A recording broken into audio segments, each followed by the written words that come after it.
Продолжуваат меѓупартиските препукувања помеѓу СДСМ и ВМРО-ДПМНЕ по превирањата во вреди.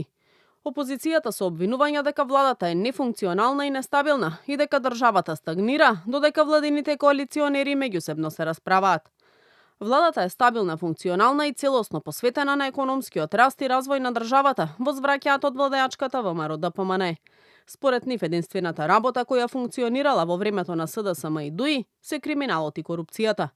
За политичкиот аналитичар Петар Арсовски пак не може да се зборува за нестабилност на владата, се додека не се донесе конечна одлука околу учеството на Таравари во владината коалиција.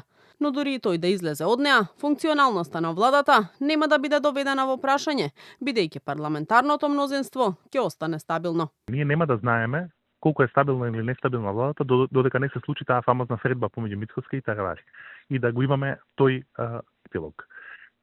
Во однос на бројките, владата ги има бројките. Таа може да функционира теоретски без алијанса за Албанци. Но може да се случи да и се наруши политичкиот капитал и политичкиот кредибилитет. Долготрајно таа не може да го издржи тој притисок. Но на краток рок, до локалните избори секако може.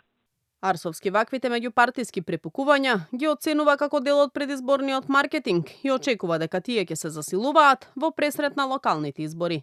Секако ќе се засилуваат, тензиите помеѓу двете политички партии ќе се зголемуваат, близината на изборите секако тоа го засилува, но и сегашната реторика на силна тензија и антагонизам помеѓу двете најголеми партии исто така го подкрепува тој наратив. Јас не очекувам дека таквите соопштенија воопшто ќе застанат.